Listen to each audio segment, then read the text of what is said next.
देव पुरुष देवेंद्र, एक जीवन गाथा। इस फिल्म में हमने आचार्य सम्राट पूज्य श्री देवेंद्र मुनि जी महाराज की स्वर्णिम जीवन गाथा को माला में मोतियों की तरह पिरोने का प्रयास किया है। फिल्म में जिन पात्रों के माध्यम से आचार्य भगवान के जीवन की घटनाओं को फिल्मांकित किया गया है, वे केवल प्रतीक स्वरूप हैं। उन पात्रों की तुलना पूज्य आचार्य श्री जी एवं अन्य पूज्य संतों के मूल व्यक्तित्व एवं शारीरिक गठन से न करें। इतिहास को उसके शाश्वत स्वरूप में खड़ा कर पाना संभव नहीं, बल्कि नामुमकिन होता है। इतिहास को हम केवल खंगाल ही सकते हैं।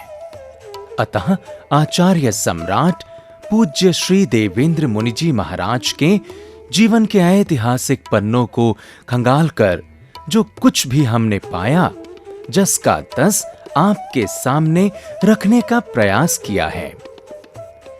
इतिहास की पगडंडी टेढ़ी मेढ़ी होती है, भटकाव वाली होती है। ऐसी पगडंडी पर संभल कर चलने में पग पग पर प्रवर्तक पूज्य गुरुदेव श्री राजेंद्र मुनि जी महाराज के सुशिष्य साहित्य दिवाकर श्री सुरेंद्र मुनि जी महाराज का पथ प्रदर्शन हमारे साथ रहा, हमारी प्रेरणा रहा। इस पुनीत कार्य की संपन्नता के लिए हम उनका आभार व्यक्त करते हैं।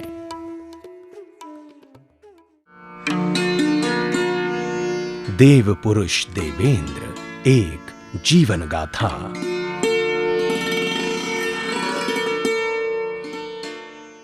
नमो नमो नमो नमो नमो नमो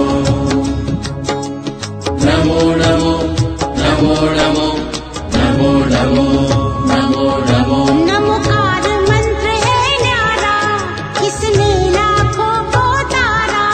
नमोकार मंत्र है न्यारा, इसने लाखों को तारा। इस महामंत्र का जाप करो, भवजल से मिले किनारा। नमो अरिहंताणम, नमो सिद्धाणम, नमो आयर्याणम, नमो वच्छायाणम, नमो लोए सव्वसाहुणम। नमो लोए सव्वसाहुणम्। एषो पञ्चणमुक्कारो सव्वपावपणासनो, मङ्गलानं च सव्वेषि परमं हवै मङ्गलम्। नमो नमो नमो नमो नमो नमो। जम्बू द्वीप, भरतखंड, आर्यवर्त, इन्हीं गौरवशाली नामों से अलंकृत भारत देश की पश्चिमी दिशा का सिरमौर है राजस्थान। शौर्य एवं तप त्याग की भूमि राजस्थान। मेवाड़ की इसी पावन धरा पर अद्भुत वीरता के प्रतीक महाराणा प्रताप जैसे योद्धा ने हल्दी घाटी के युद्ध में अमृतत्व प्राप्त किया। वहीं इसी धरा पर हरि भक्ति की पराकाष्ठा मीराबाई ने प्रभु भक्ति के नए आयाम स्थापित किए। रानी पद्मिनी के जौहर, पन्नाधाय की निष्ठा एवं बलिदान की गाथाएं आज भी मेवाड़ की माटी के कण कण में गूंजती हैं। भामा शाह जैसे दानवीर और त्यागी राजाओं की कोमल भावनाओं के स्वर आज भी यहाँ गुंजायमान होते हैं। राजस्थान के इसी मेवाड़ की पावन धरा पर आचार्य हरिभद्र सूरी जैसे ज्ञान योगी, आचार्य श्री गणेशी लाल जी महाराज जैसे तेजस्वी संत, राजस्थान केसरी उपाध्याय श्री पुष्कर मुनि जी महाराज जैसे आध्यात्म योगी अवतरित हुए हैं। इसी वीर भूमि मेवाड़ की शान है उदयपुर। खूबसूरत झीलों की नगरी उदयपुर। इन्हीं खूबसूरत झीलों की नगरी उदयपुर में आचार्य श्री देवेंद्र मुनि जी महाराज का जन्म हुआ। आइए इतिहास के झरोखे से झांक कर देखें आचार्य देवेंद्र मुनि जी महाराज के हर उस पहलू को जिसने कल के नन्हे बालक धन्ना लाल को आज का देव पुरुष देवेंद्र मुनि बना दिया। ये है उदयपुर नगर का पंचायती नोहरा और इसके सामने ये है ताकड़िया बिल्डिंग। आज से लगभग 85 वर्ष पूर्व इसी ताकड़िया बिल्डिंग में रहता था एक संपन्न और प्रतिष्ठित बरड़िया परिवार और इस परिवार के मुखिया थे श्री कन्हैया लाल जी, एक प्रतिष्ठित वस्त्र व्यवसायी। कन्हैया लाल जी की 9 संतानों में जीवन सिंह जी 5वीं संतान थे। जीवन सिंह जी अच्छे खान पान के शौकीन तथा शालीन व्यवहार के लिए प्रसिद्ध थे। जीवन सिंह जी का विवाह 18 वर्ष की आयु में अर्जुन लाल भंसाली जी की सुपुत्री प्रेम कुंवर जी के साथ संपन्न हुआ। इस बरड़िया दंपति से सुंदरी नामक कन्या रत्न ने जन्म लिया। यही सुंदरी नामक बालिका आगे चलकर परम यशस्विनी जैन धर्माकाश की चमकती तारिका महासती श्री पुष्पवती जी महाराज बनी। समय अपनी गति से आगे बढ़ रहा था, लेकिन होनी को कुछ और ही मंजूर था। कुछ समय बाद मां प्रेम कुंवर का निधन हो गया। पिता जीवन सिंह जी के जीवन में एकाएक सन्नाटा पसर गया। कुछ वर्षों बाद नियति ने एक नई चाल चली। जीवन सिंह जी का विवाह उनके पिता कन्हैया लाल जी ने गोगुंदा निवासी प्रधान श्री हीरा लाल जी सेठ की धर्मानुरागी कन्या तीज कुंवर जी से करा दिया। तीज कुंवर जी आदर्श गुणों से युक्त ममता और समता की जीवंत मूर्ति थीं। विवाह के उपरांत जीवन सिंह जी और तीज कुंवर जी के आंगन में एक कुल दीपक ने जन्म लिया, किंतु समय की आंधी ने इस चिराग को बुझा दिया। जीवन सिंह जी के जीवन में एक बार फिर सन्नाटा छा गया। जीवन सिंह जी और तीज कुंवर जी के दाम्पत्य जीवन को सहज बनाने आया धनतेरस का त्योहार। एक रात माता तीज कुंवर जी को स्वप्न में दहाड़ता हुआ एक शेर दिखाई पड़ा।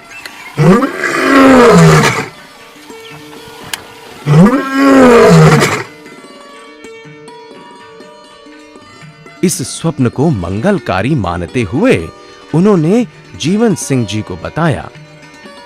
स्वप्न की बात सुनकर जीवन सिंह जी की खुशी का ठिकाना नहीं रहा और फिर इसी खुशी का परिणाम आया 8 नवंबर 1931 को। बरड़िया दंपति को दिव्य पुत्र रत्न की प्राप्ति हुई। धनतेरस के मंगल दिवस पर जन्म होने के कारण बालक का नाम रखा गया धन्ना लाल और फिर बालक धन्ना लाल की जन्म कुंडली बनवाई गई। धन्ना की जन्म पत्रिका बता रही थी उस बालक का राजयोग यानी राजाओं का राजा बनने का योग। अभी घर में खुशियों की बयार बहनी शुरू ही हुई थी कि अचानक वक्त ने करवट बदली।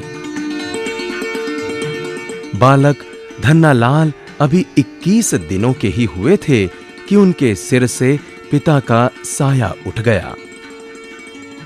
28 नवंबर 1931 का दिन बालक धन्ना लाल को उनके पिता से हमेशा हमेशा के लिए जुदा कर गया। इस भौतिक जगत में संबंधों की कड़ियां टूट जाने पर माता तीज कुंवर जी ने धर्म का मजबूत सहारा लिया। समय और दृढ़ता का परिचय देते हुए माता तीज कुंवर जी पुत्री सुंदरी एवं पुत्र धन्ना लाल को साथ लेकर उदयपुर में स्थिर वास विराजिता साध्वी श्री मदन कुंवर जी महाराज तथा महाश्रमणी श्री सोहन कुंवर जी महाराज के दर्शनों के लिए अक्सर जाने लगीं। यहीं से माता तीज कुंवर जी पुत्री सुंदरी एवं पुत्र धन्ना लाल के जीवन में एक क्रांतिकारी बदलाव आया। इस बदलाव ने इन तीनों दिव्य आत्माओं को आध्यात्म के मार्ग की ओर मोड़ दिया।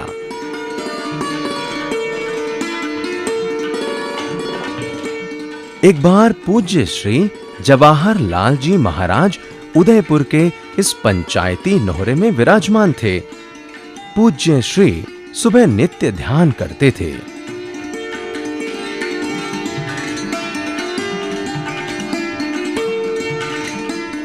एक दिन बालक धन्ना लाल गुरुदेव के पाठ पर जाकर सो गए।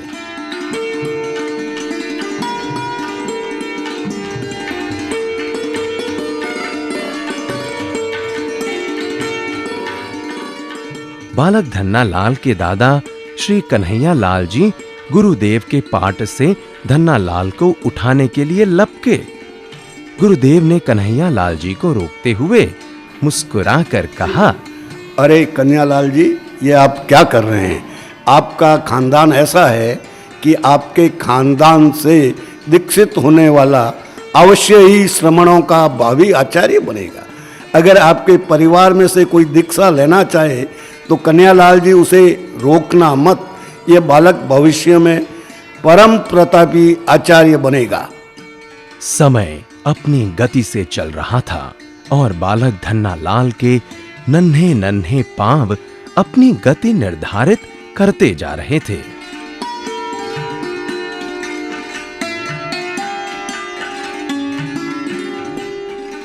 ये है धन्ना लाल, 4 वर्ष की छोटी सी उम्र, लेकिन हसरत उम्र के उस पड़ाव को छूने की जिसमें बरसों निकल जाते हैं। धन्ना अपने हम उम्र बच्चों को इकट्ठा करते और स्वयं साधु वेश बनाकर पट्टे पर बैठकर बोलते, भगवान तू है, गन्नी रोटी नहीं खानी, राते रोटी नहीं खानी,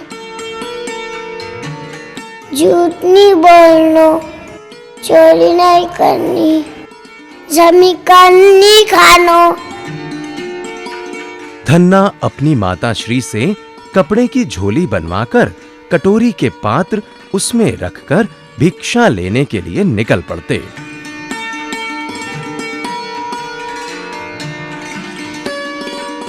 लेकिन किसे पता था बालक धन्ना लाल का यह नाटकीय क्रम भविष्य में जीवन के वास्तविक रंगमंच का देव पुरुष बनने की इबारत लिखने जा रहा है।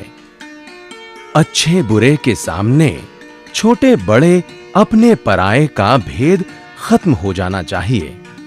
धन्ना लाल के व्यक्तित्व की ये झलक यही बताती है।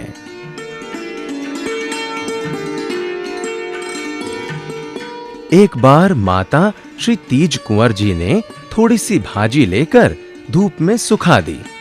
धन्ना ने अपनी माता श्री की शिकायत गुरुनी मैया के पास जाकर की।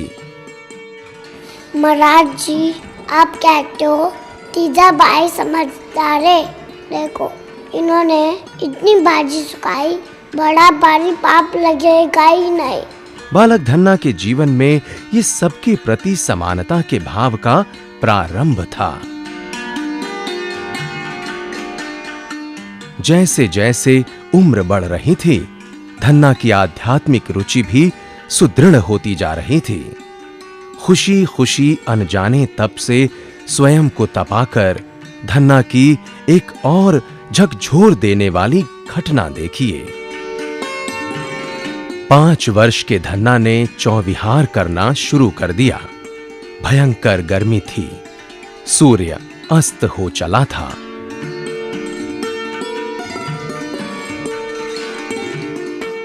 पानी की एक भी बूंद धन्ना नहीं पी सके। व्रत पक्का था, सूर्य अस्त के बाद जल भोजन से विरत थे। गला सूख गया। रात गहराती जा रही थी। प्यास जोरों से लगी थी। माता जी ने कहा, बेटा पानी पी लो। धन्ना भड़क उठे। माता जी, आप कैसी बात कर रही हैं? मैंने चौविहार कर रखे हैं। मेरे प्राण भले ही चले जाएं, पर प्रण नहीं टूटने पाएगा। आप मुझे कायर क्यों बना रही हैं? ये काम पापिन आत्मा का है, परमात्मा का नहीं। माता स्तब्ध रह गईं। सुबह होते ही बालक धन्ना माता श्री तीज कुंवर और बड़ी बहन सुंदरी के साथ गुरुणी श्री सोहन कुंवर जी महाराज के दर्शनार्थ पहुंचे। बालक धन्ना ने अपनी माता श्री की शिकायत गुरुणी मैया जी से की। बाप जी, आपकी ये तीजाबाई कल रात को मैं चौविहार को बंद करने वाली थी। यदि उस समय में मर जाता तो नरक में पहुंचता ना। महासती जी की आंखों में खुशी की एक चमक थी। ये है सलोदा गांव, हल्दी घाटी से लगभग 5 किलोमीटर दूर। यहीं पर बालक धन्ना लाल की बड़ी बहन सुंदरी जी का पहला चातुर्मास वर्ष 1938 में निश्चित हुआ था। बालक धन्ना लाल के जीवन पर अपनी बड़ी बहन महासती श्री पुष्पवती जी महाराज का गहरा प्रभाव पड़ा। यहीं भैरव जी का ये छोटा सा लेकिन प्रभावशाली मंदिर है। कहा जाता है कि इसी मंदिर में श्री मानजी स्वामी नामक एक जैन साधु का भी विशेष चमत्कार देखने को मिलता है। उन्हीं मानजी स्वामी से बालक धन्ना लाल ने अपनी दीक्षा दिलाने के लिए मदद की गुहार लगाई थी और साथ ही ये 4 प्रतिज्ञाएं भी की थीं। दीक्षा होने के बाद आपको सोने का छत्र चढ़ाऊंगा, 100 बकरों को अपने दान दूंगा, उदयपुर के सभी लूले लंगड़े अपाहिजों को मिठाई खिलाऊंगा तथा दया का विशाल आयोजन करूंगा। हालांकि दीक्षा के पूर्व ही आपकी माता श्री ने ये प्रतिज्ञाएं पूरी कर दी थीं। माता श्री तीज कुंवर जी अपने नन्हे धन्ना को लेकर ऊंट पर बैठकर कंबोल की तरफ प्रस्थान कर गईं। पूज्य ताराचंद जी महाराज जप कर रहे थे।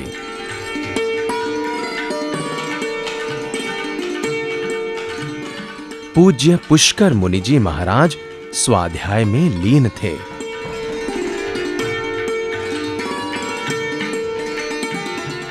लगभग 7 वर्ष की उम्र पार होने को थी। 1 महीने तक बालक धन्ना लाल इन दोनों गुरुओं के सानिध्य में रहकर धर्म ग्रंथों का पाठ करते रहे। इस दौरान धन्ना को 25 बोल एवं प्रतिक्रमण पूरी तरह याद हो गए। ये सुखद घटना सन 1938 की है। वैरागी बनने और वैरागी होने में बड़ा फर्क है। बालक धन्ना लाल वैरागी थे। अब उनके साधु बनने के सपने को पूरा किया जा सकता था, परंतु इस बाल तपस्वी की एक परीक्षा अभी और बाकी थी। घटना बाड़मेर खंडप सन 1940 की है। धन्ना लाल अपनी माताजी के साथ श्री ताराचंद जी महाराज एवं श्री गुरु पुष्कर मुनि जी महाराज के दर्शनों के लिए पधारे।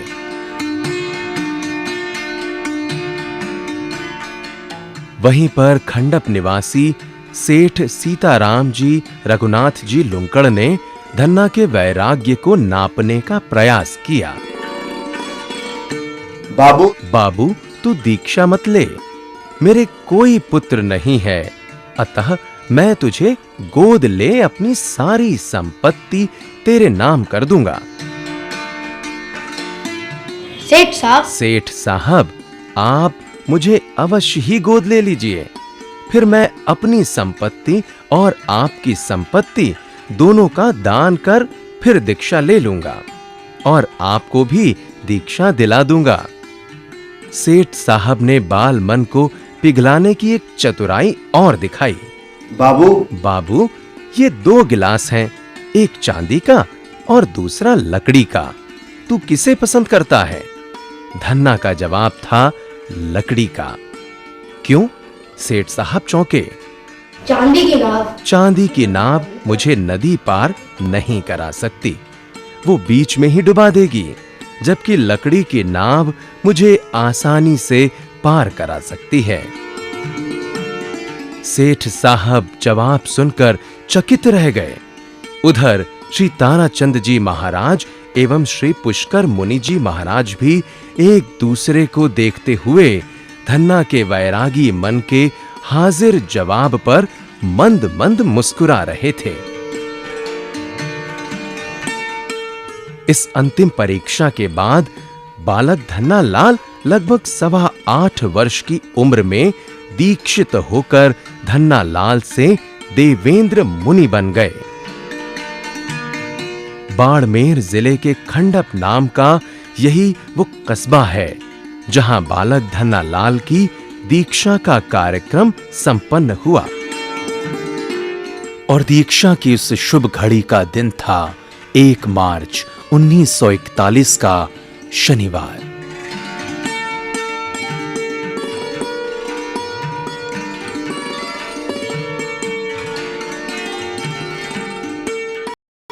इस प्रकार उनकी दीक्षा का सूत्रपात हुआ। श्रमण संघ के भावी आकाश पटल पर बालक देवेंद्र मुनि ने आचार्य पद के अग्रिम हस्ताक्षर कर दिए। नवदीक्षित मुनि देवेंद्र को नंगे पांव विहारों का अनुभव कहां होता, अतः अनेक बार श्री पुष्कर मुनि जी महाराज एवं दादा गुरु श्री ताराचंद जी महाराज ने इस बाल मुनि को अपने कंधों पर बिठाकर भी विहार किया।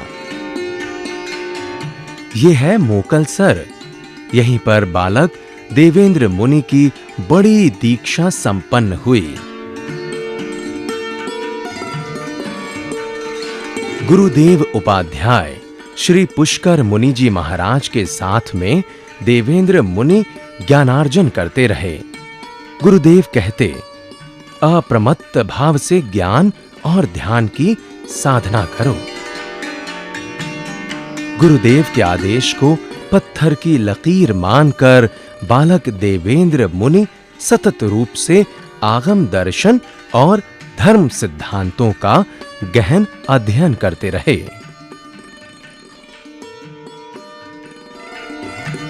देवेंद्र मुनि का प्रथम चातुर्मास अपने गुरु श्री पुष्कर मुनि जी महाराज एवं ताराचंद जी महाराज के सानिध्य में समदड़ी राजस्थान में सन 1941 में संपन्न हुआ। अनेकों संस्कृत विद्वानों के साथ-साथ महाविदुषी साध्वी श्री पुष्पवती जी महाराज को भी नवदीक्षित देवेंद्र मुनि को पढ़ाने की जिम्मेदारी सौंपी गई।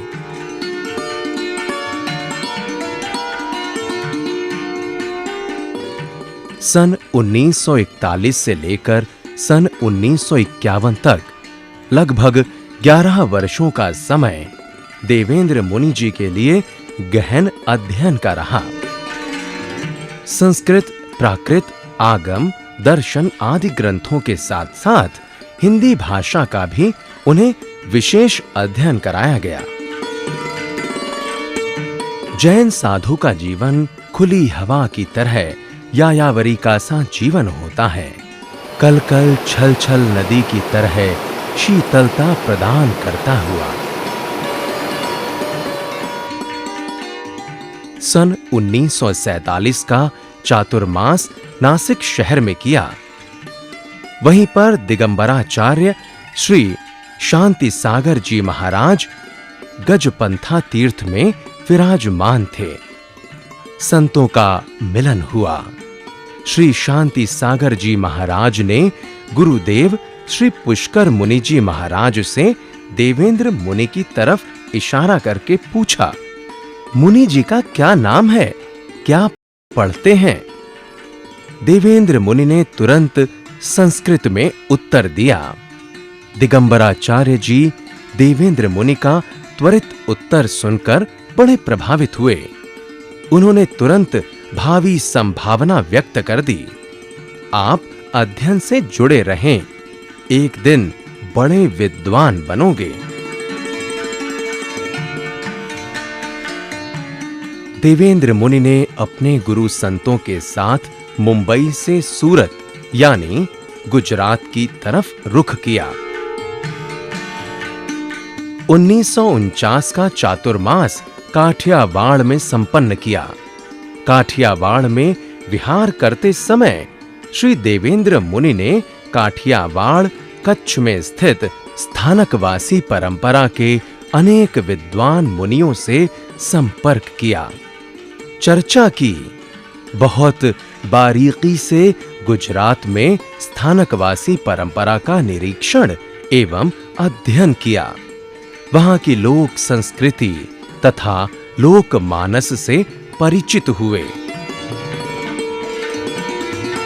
अहमदाबाद के रास्ते श्री देवेंद्र मुनि जी महाराज पुनः राजस्थान में पदराड़ा गांव में पधारे। यहां पर 5 संप्रदायों के प्रधान आचार्य श्री आनंद ऋषि जी महाराज विराजमान थे। श्रमण संघ की एकता के प्रयासों में आचार्य श्री आनंद ऋषि जी महाराज एवं उपाध्याय श्री पुष्कर मुनि जी महाराज जी जान से जुटे थे। दोनों की गंभीर मंत्रणा में नित नए अनुभव के द्वार इस युवा संत देवेंद्र मुनि के सामने खुलते जा रहे थे।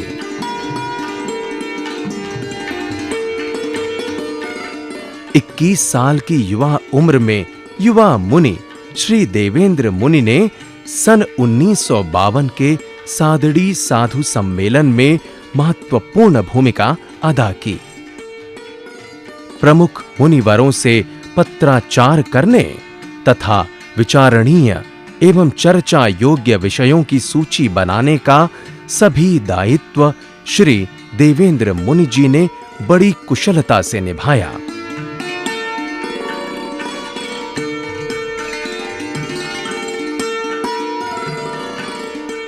इसका फायदा ये हुआ कि श्री देवेंद्र मुनि जी का कई वरिष्ठ विद्वान मुनिवरों से सीधा संपर्क स्थापित हो गया।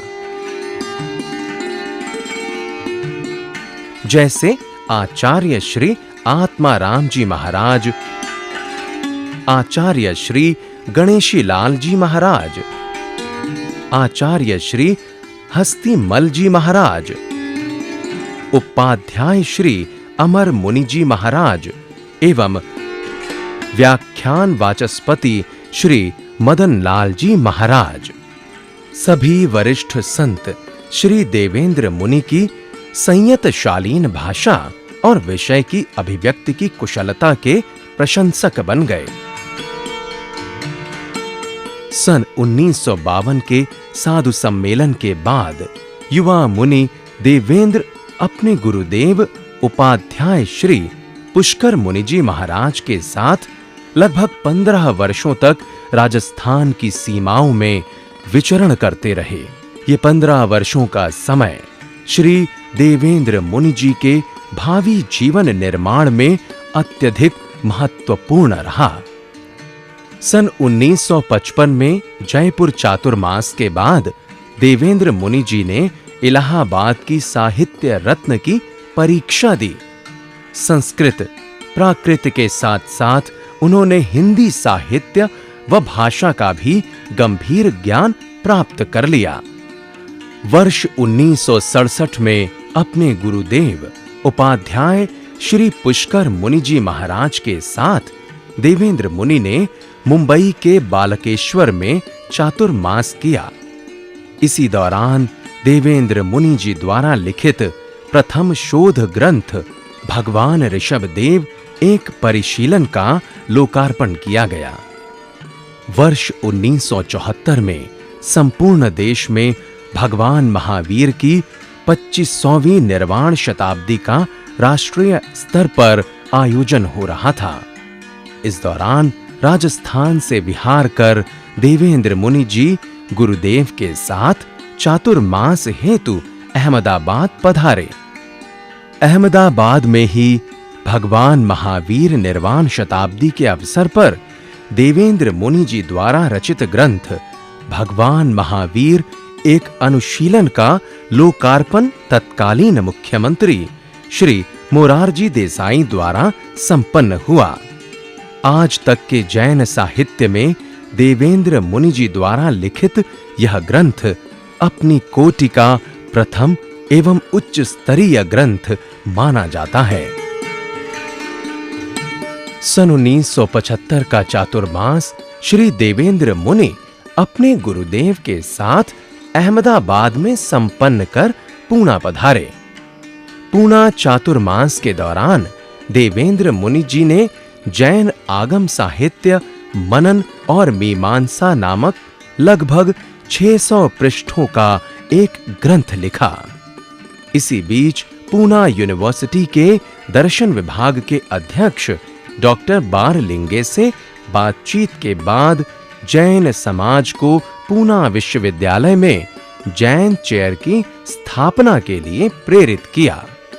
श्री देवेंद्र मुनि जी ने 1976 से 1981 तक लगभग 5 वर्षों में दक्षिण भारत में विचरण और चातुर्मास किए। इनमें रायचूर, बेंगलोर, मद्रास, हैदराबाद आदि मुख्य क्षेत्र रहे।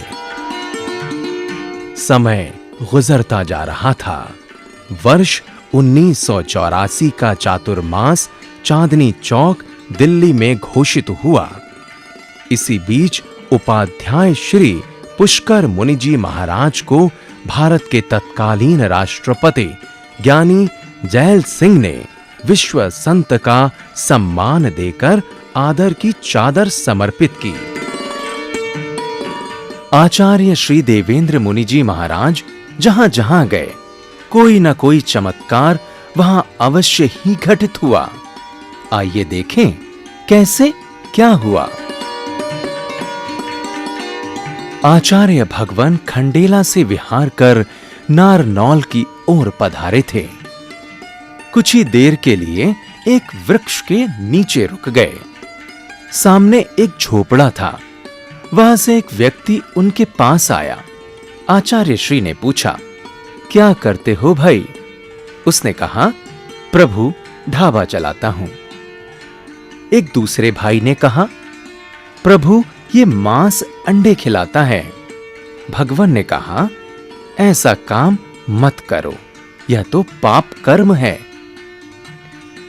आचार्य भगवान की वाणी का ऐसा प्रभाव हुआ कि उसने उसी समय शाकाहार का संकल्प लिया और अंडे, मांस आदि बेचने का काम बंद कर दिया।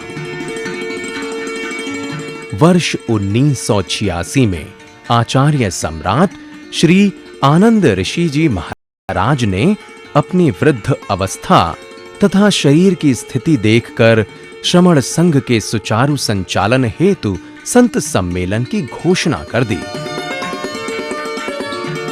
श्रमण संघ के वरिष्ठ मुनिवरों के साथ लंबी वार्ता करने के बाद आचार्य श्री आनंद ऋषि जी महाराज ने 12 मई 1987 को श्री देवेंद्र मुनि जी को उपाचार्य तथा श्री शिव मुनि जी को युवाचार्य पद प्रदान करने की सार्वजनिक घोषणा कर दी और इस तरह श्री देवेंद्र मुनि से उपाचार्य पद सुशोभित हुआ।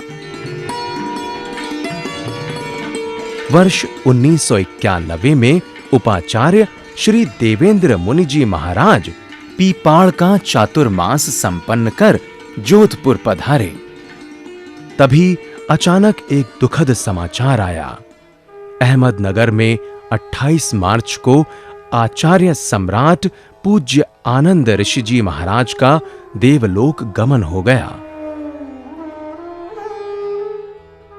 आचार्य पद की इस रिक्ति को पूरा करने के लिए उपाचार्य श्री देवेंद्र मुनि जी का नाम घोषित किया गया तथा चादर समारोह के लिए चुना गया उदयपुर को, और इस प्रकार 28 मार्च 1993 का दिन चादर महोत्सव के रूप में इतिहास के पन्नों में सदा के लिए दर्ज हो गया।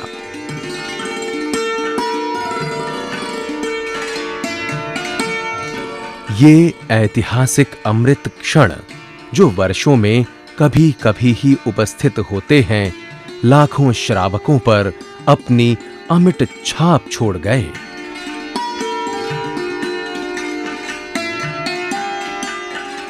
इस अवसर पर आचार्य श्री देवेंद्र मुनि जी महाराज के सद्गुरु उपाध्याय श्री पुष्कर मुनि जी महाराज अस्वस्थता के चलते उपस्थित न हो सके। अपने शिष्य को अपना आशीर्वाद इस संदेश के रूप में भेजा। मेरा यही हार्दिक आशीर्वाद है कि आचार्य श्री देवेंद्र मुनि जी के नेतृत्व में श्रमण संघ ज्ञान, दर्शन, चारित्र में निरंतर आगे बढ़ता रहे। इनमें जो विनय, विवेक, गुरुजनों के प्रति समर्पण और छोटों के प्रति स्नेह भाव है, इन विशेषताओं के बल पर श्रमण संघ अपनी एकता को कायम रखते हुए आध्यात्मिक और सामाजिक उत्कर्ष की ओर निरंतर बढ़ता रहे। यही कामना है, यही मेरा हार्दिक आशीर्वाद है।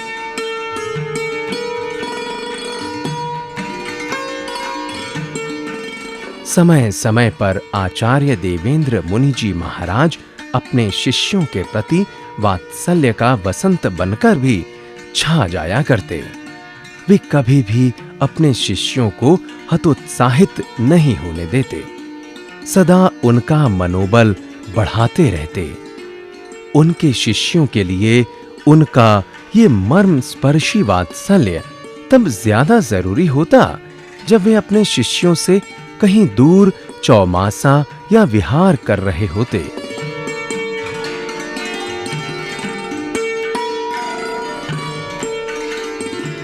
अपने विभिन्न विहारों के दौरान आचार्य श्री देवेंद्र मुनि जी महाराज दिगंबर, श्वेतांबर, मूर्ति पूजक आदि विभिन्न जैन तथा अजैन संप्रदायों के गूढ़ पुरुषों एवं आचार्यों से भी साहित्य एवं अन्य सामाजिक विषयों पर जब तब चर्चा करते।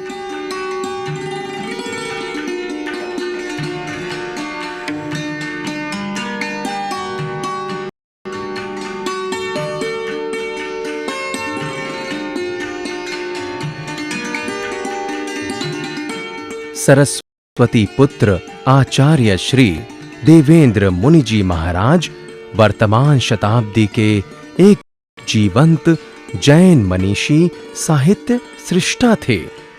उन्होंने विपुल साहित्य लिखा है।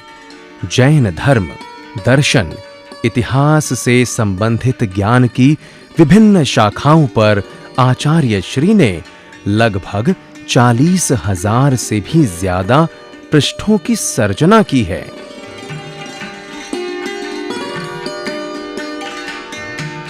आचार्य श्री द्वारा ज्ञान के भंडार को 8 भागों में बांटा जा सकता है। आगम, कहानी, उपन्यास, निबंध, शोध प्रबंध, प्रवचन, काव्य, अभिनंदन एवं स्मृत ग्रंथ। आचार्य श्री ने लगभग 400 पुस्तकों का लेखन एवं संपादन किया। ये सभी साहित्य हिंदी, गुजराती समेत अंग्रेजी, पंजाबी, राजस्थानी, मराठी भाषाओं में उपलब्ध हैं। विशेष उपलब्धियां आचार्य श्री देवेंद्र मुनि जी महाराज ने दीक्षा ग्रहण करने के बाद संपूर्ण भारत में 59 चातुर्मास किए। आचार्य श्री देवेंद्र मुनि जी महाराज का अंतिम चातुर्मास मध्य प्रदेश के इंदौर नगर में संपन्न हुआ। आचार्य श्री देवेंद्र मुनि जी महाराज ने सन 1959 में महावीर जयंती के शुभ अवसर पर अहिंसा विषय पर प्रथम लेख लिखा था। वह लेख जैन कॉन्फ्रेंस दिल्ली से प्रकाशित मुखपत्र जैन प्रकाश में प्रकाशित हुआ। आचार्य देवेंद्र मुनि जी महाराज द्वारा अंग्रेजी में लिखित पुस्तक a source book of Jain philosophy Madras university में लगी। दूसरी पुस्तक जैन दर्शन स्वरूप एवं विश्लेषण दिल्ली यूनिवर्सिटी में लगी तथा तीसरी पुस्तक जैन आगम साहित्य मनन और मीमांसा उदयपुर यूनिवर्सिटी के पाठ्यक्रम में शामिल की गई। आचार्य श्री ने अपने श्रीमुख से लगभग 108 भव्य आत्माओं को दीक्षा पाठ कराया।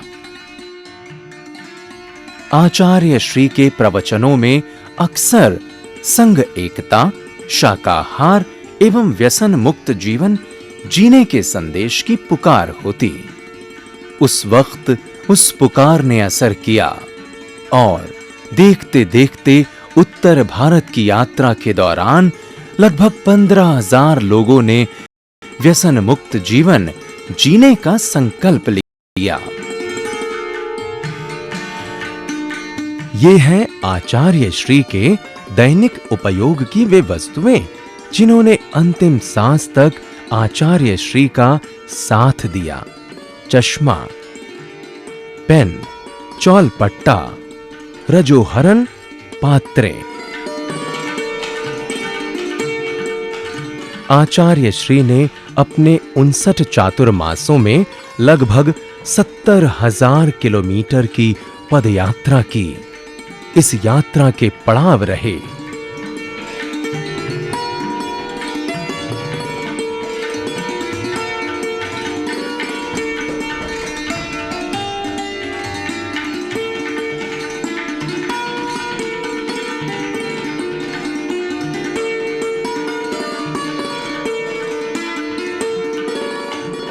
आचार्य श्री से समय समय पर विभिन्न क्षेत्रों के गणमान्य व्यक्ति भी उनका आशीर्वाद लेने आते रहे हैं।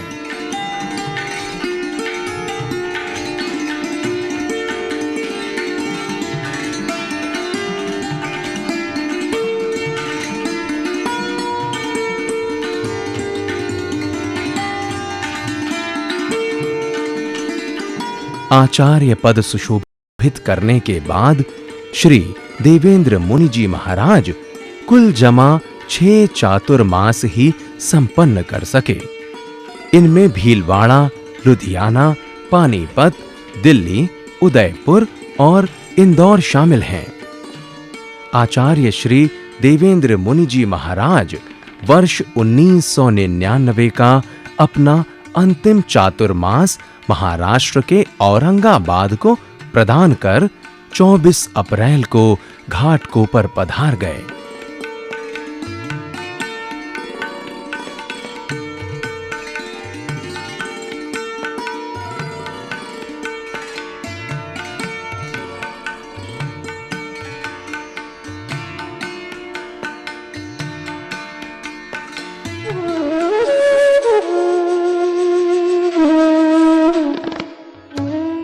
एकाएक 25 अप्रैल को आचार्य श्री का स्वास्थ्य बिगड़ गया। अंदर से काफी कमजोरी और बेचैनी महसूस होने लगी, लेकिन फिर भी अपनी दैनिक क्रियाओं में कोई अवरोध पैदा नहीं होने दिया।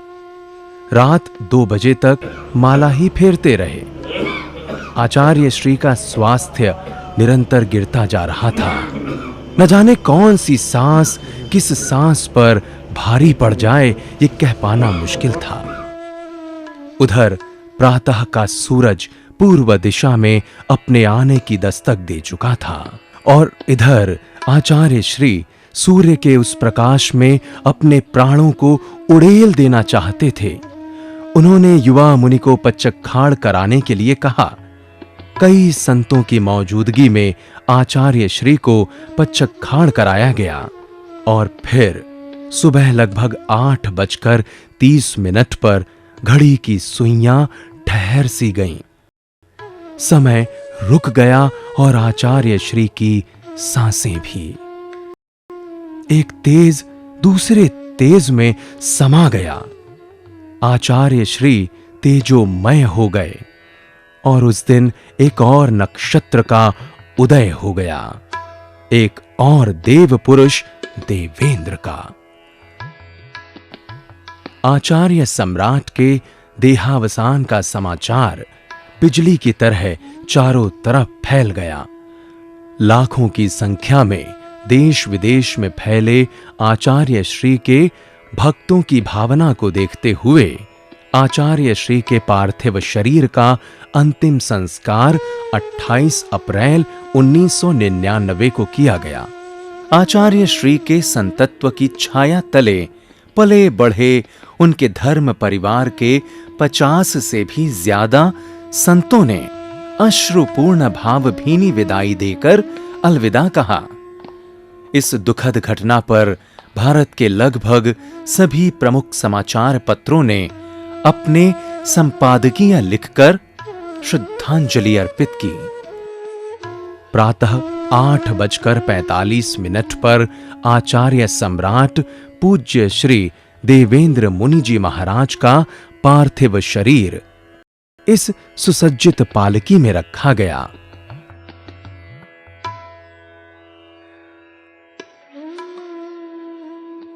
पालकी एक सजाए हुए ट्रक पर रखी गई।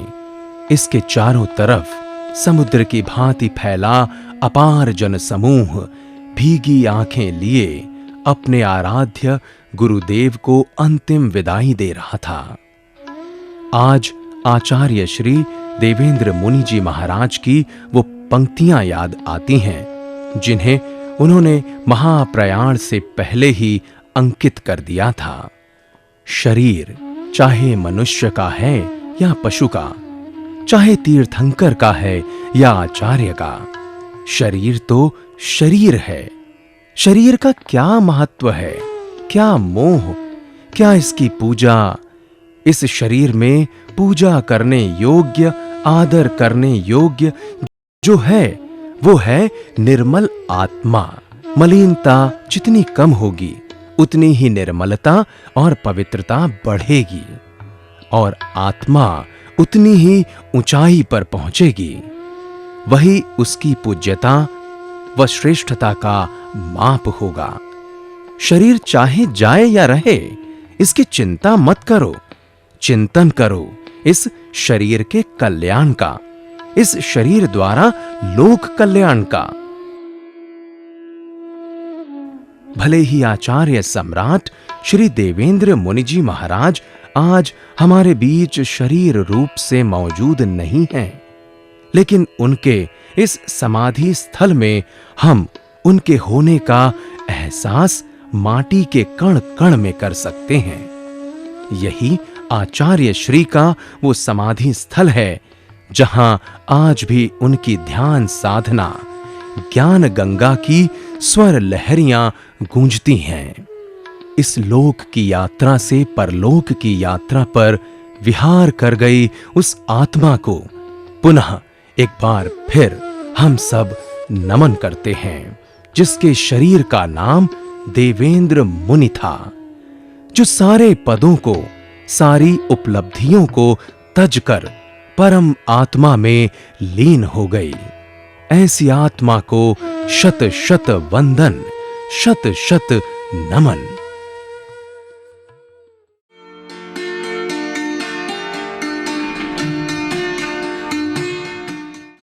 सम्राट देवेंद्र मुनि जी महाराज साहब का जीवन बहुत ही प्रेरणामयी रहा।